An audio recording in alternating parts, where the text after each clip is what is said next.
আপনাদের সবাইকে স্বাগত। আশা করি আপনারা সবাই খুব ভালো আছেন, আমিও ভালো আছি। আজ আমি আবার একটি রেসিপি নিয়ে এসেছি। তো সব সময় তো আমরা অনেক কিছুই খাই, তো আজ আমি একটি রেসিপি করব, সেটা হলো চিকেন পকোড়া। তো চিকেন পকোড়া আমরা অনেকে অনেক রকমভাবে খাই। তো আমি কিভাবে চিকেন পকোড়া করব আপনারা দেখে নিন।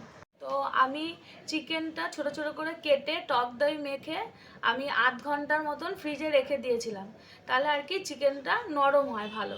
তো এখানে দই দিয়ে আমি মেখে রেখে দেওয়া চিকেনটা রয়েছে। আর এখানে আমি রেখেছি আদা বাটা, ধনেপাতা বাটা, কাঁচা লঙ্কা বাটা, রসুন বাটা, পেঁয়াজ বাটা, আর আছে কর্নফ্লাওয়ার, এখানে ডিম আছে, আর আছে গোলমরিচের গুঁড়ো।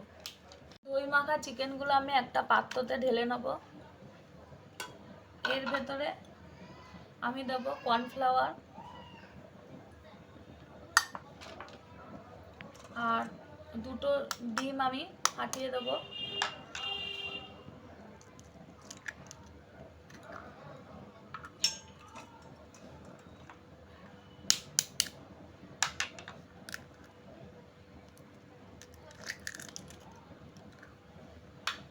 এবারে আমি দেব রসুন বাটা, পেঁয়াজ বাটা, আদা বাটা, ধনেপাতা বাটা, আর পরিমাণ মতন ঝাল দিতে হবে। তো আমি পুরোটা লঙ্কা দেব না, অল্প দিলাম।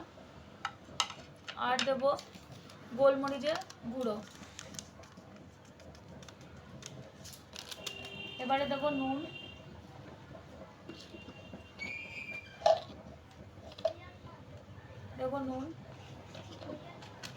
হলুদ,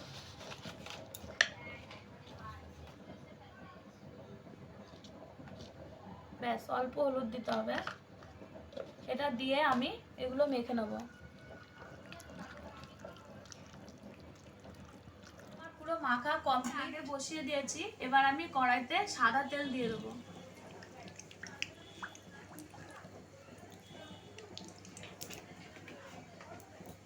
তেলটা ভালো করে গরম করে নিতে হবে। আমার গরম হয়ে গেছে। এবার আমি চিকেনের মাখা ওইগুলো আমি আস্তে আস্তে করে তেলের ভিতরে ছেড়ে দেবো।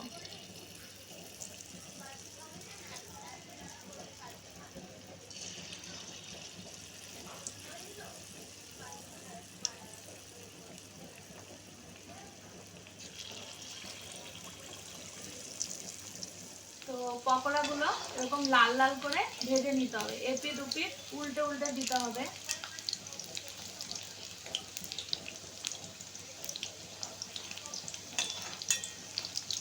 পকোড়াগুলো ভাজা হয়ে গেছে, পুরো লাল লাল হয়ে গেছে।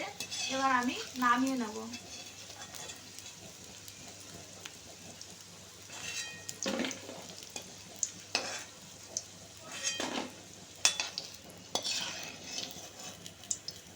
চিকেন পকোড়াটা পুরোটাই রেডি, আমি নামিয়ে নিয়েছি।